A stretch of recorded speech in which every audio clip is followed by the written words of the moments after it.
Tudo bem, pessoal? Dia de anúncio das pré-listas do Oscar 2024 e o Brasil não aparece. Retratos Fantasmas está fora da disputa para melhor documentário e melhor filme internacional. Nesse vídeo aqui eu quero trazer um pouquinho da minha visão sobre o processo no geral, só que eu vou trazer argumentos do vídeo do ano passado, do vídeo do ano retrasado, eu vou ter que buscar falar que o Brasil desde a década de 90 está sem uma indicação, por exemplo, né? E, é porque o cinema brasileiro não tem bons filmes. Não, é o que eu sempre falo, você precisa alinhar um bom filme a uma boa campanha, e o Brasil não sabe fazer campanha. O Brasil muitas vezes não envia o seu melhor filme. Tivemos vários processos de escolha em muitas temporadas que foram escolhas bem ruins. Nessa temporada eu acredito que Retratos Fantasmas era o candidato brasileiro com o maior potencial no exterior, só que aí você chega num ponto de corte, que é o de conseguir apoio nos Estados Unidos para fazer um amplo circuito. Então eu sempre sou contra essa questão de vender uma falsa esperança para o público com matéria falando que agora chegou a vez do Brasil, Retratos Fantasmas tem a melhor chance, e isso não ocorre e pode gerar uma frustração. Retratos Fantasmas buscava a dupla indicação, como 20 Dias em Mariupol, que é o candidato da Ucrânia, documentário, conseguiu. Pelo menos a pré-indicação para documentário e filme internacional. Eu acredito que existiu um certo ruído durante parte da campanha, quando o filme entra como documentário e existem algumas menções de que não é um documentário propriamente dito ou não é um documentário tradicional. Isso gerou uma certa confusão. Quando você pega essa lista, olha, eles colocam aqui The Eternal Memory, que é um documentário chileno que é belíssimo, por exemplo. Então o comitê de documentário estava bem aberto a diferentes documentários, seja de grande repercussão, e aqui o do Michael J. Fox, Still, é um documentário que ele conseguiu uma enorme visibilidade nessa temporada, American Symphony também, Beyond Utopia também conseguiu uma enorme visibilidade, ou seja, um documentário que está posicionado para filme internacional, como seria o que o Brasil queria, né, com 20 Dias em Mariupol, que foi o candidato da Ucrânia. Documentário tem uma comissão que ela é bem difícil de lidar, então eu nunca depositei muita esperança para documentário propriamente dito, seria aquele voto de amor. E eu acho que esse ruído de Retratos Fantasmas ou não é um documentário acabou sendo prejudicial para trabalhar no circuito também, o que me faz passar para a lista de melhor filme internacional, em que nós tivemos os candidatos, que aqui já eram esperados, tá? Da Dinamarca, da Finlândia, da França, da Alemanha, da Islândia, Itália, Japão, México, Marrocos, que vinha com uma excelente repercussão, Espanha, Tunísia, Ucrânia e Reino Unido. Esses candidatos que eu citei aqui tiveram ampla promoção nos Estados Unidos. E aí eu falo, campanha, sessão especial, envio de screeners para crítica. E aparecem duas surpresas que são os primeiros selecionados. Aqui, o candidato da Armênia e o candidato do Butão.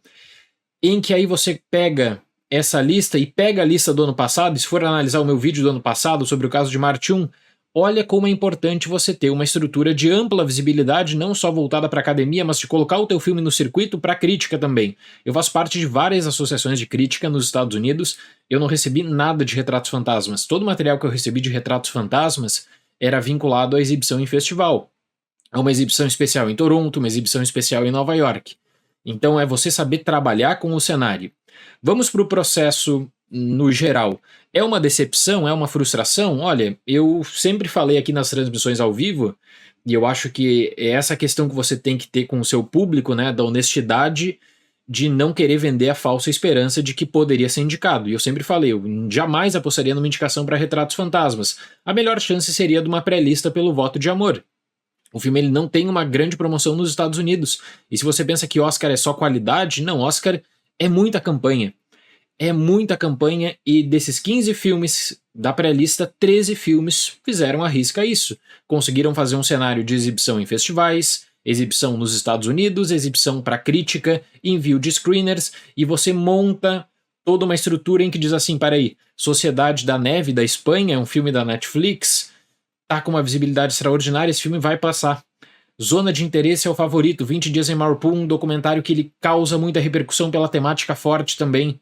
Candidato da Alemanha, e aí a gente passa para a questão de financiamento. A distribuidora de Retratos Fantasmas nos Estados Unidos não é uma distribuidora tradicional. A Grasshopper não tem tradição para Oscar, e aí você poderia optar pela saída de chamar uma consultoria e chamar profissionais que trabalham na área de campanha para fazer e organizar sessões e promoção, como Retratos Fantasmas acabou fazendo.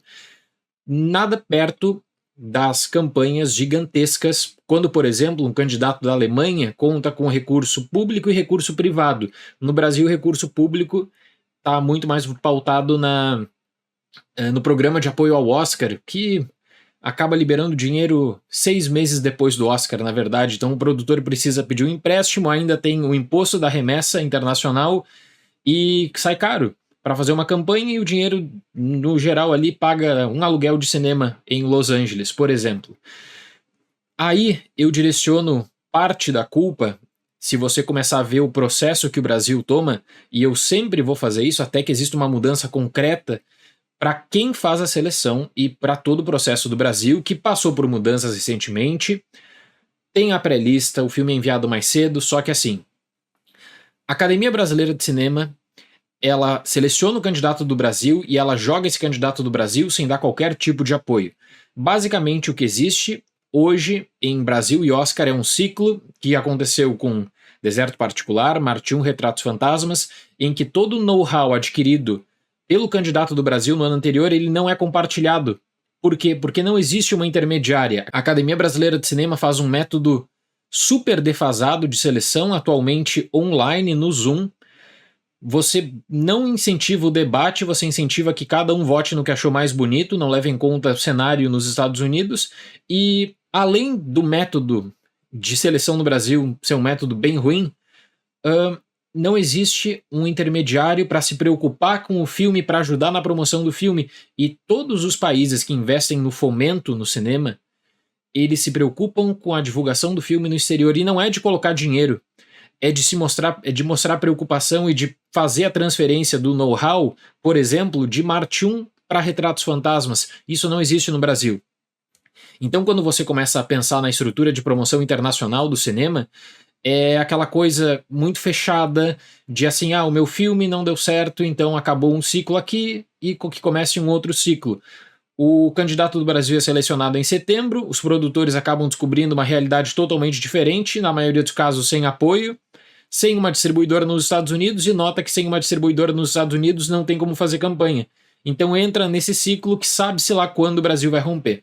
A melhor chance que existe para o Brasil, na situação atual, para voltar a ser indicado para o Oscar, é o Brasil conseguir achar em um determinado cenário, não só apresentar um grande filme, mas um grande filme com apoio de uma Apple, de uma Amazon, de uma Netflix, e que essa empresa coloque o filme como prioridade e que dê sustentação para o filme na temporada, porque se depender do método atual, de que o Brasil envia filmes bonitos, vamos jogar filmes bonitos que o votante do Oscar vai comprar essa ideia, não é assim que funciona. Não é assim que funciona. Então, mais um ano sem Brasil para filme internacional. Nesse caso aqui também pula a categoria de melhor documentário, que era algo que os produtores de Retratos Fantasmas apostavam. Foram 88 filmes submetidos, 15 avançaram para a pré-lista. A academia não divulga o método atualmente de seleção. Antigamente era um grupo de Los Angeles que assistia todos os filmes, eram divididos em equipes, dava nota para o filme. Atualmente especula-se que entre 900 e 1.000 pessoas, membros da academia, participem dessa fase 1 e 2 de seleção para filme internacional. Claro que aí não vão assistir todos os 88 filmes, vão ser divididos em grupos, os filmes são exibidos e aí existe o método de avaliação em notas, os 15 primeiros passam para a fase seguinte. Então aqui, tirando Armênia e Butão, todos os outros filmes eram filmes com ampla campanha, eram filmes com grande visibilidade. Eu vou trazer o caso da Itália. A Itália enviou Io Capitano e não tinha uma grande estrutura de campanha, apesar da Itália ser bem tradicional no Oscar, mas a estrutura de campanha montada foi uma blitz entre o final de novembro e o começo de dezembro. Crítica, exibições especiais, Los Angeles, São Francisco, Londres, Nova York. E isso faz a diferença. É de você gerar esse interesse pelo filme e não só aproveitar um circuito prévio de festivais, mas saber trabalhar com o que você tem. Oscar não é qualidade e campanha. Eu entendo o argumento de que muitas pessoas dentro da Academia Brasileira de Cinema dizem assim, o Brasil não precisa do Oscar. Ano passado eu estava conversando no começo desse ano eu estava conversando com um produtor de Argentina em 1985 e ele dizia que a indicação para o Oscar, só a indicação, já foi super importante para a visibilidade, para a busca de interesse, para estabelecimento de parcerias internacionais. Então eu vejo que o mercado brasileiro, especialmente quem tem o poder de tomada de decisão dentro de quem faz o processo e quem comanda o processo de seleção para o Oscar, pensa mais ou menos assim: vamos enviar aqui o nosso filme, não deu certo, não deu certo, no próximo ano a gente tenta de novo, mas o Brasil não precisa do Oscar. É uma linha de argumento que eu respeito, eu só penso o seguinte: se você descarta completamente o Oscar, coloque na tomada de decisão e dê a tomada de decisão para uma pessoa que pode valorizar o potencial de expansão do cinema brasileiro a partir de uma pré-indicação ou uma indicação. E exemplos não faltam. Você pode pegar o mercado da Colômbia, do Chile, da Argentina recentemente. Né? É muito pequeno pensar nisso só de que o cinema brasileiro tem que ser valorizado, não precisa da aprovação do Oscar, como se isso fosse algum impeditivo ou como se isso fosse um demérito no geral. Então, essa lista, não posso falar que foi surpresa a ausência de Retratos Fantasmas, não foi, seria mais surpresa a aparição de Retratos Fantasmas pelo que aconteceu nessa campanha no geral. Então, volto para uma transmissão ao vivo, link está no comentário fixado para falar sobre todas as categorias, pessoal. Obrigado pela atenção, nos encontramos mais tarde, tchau!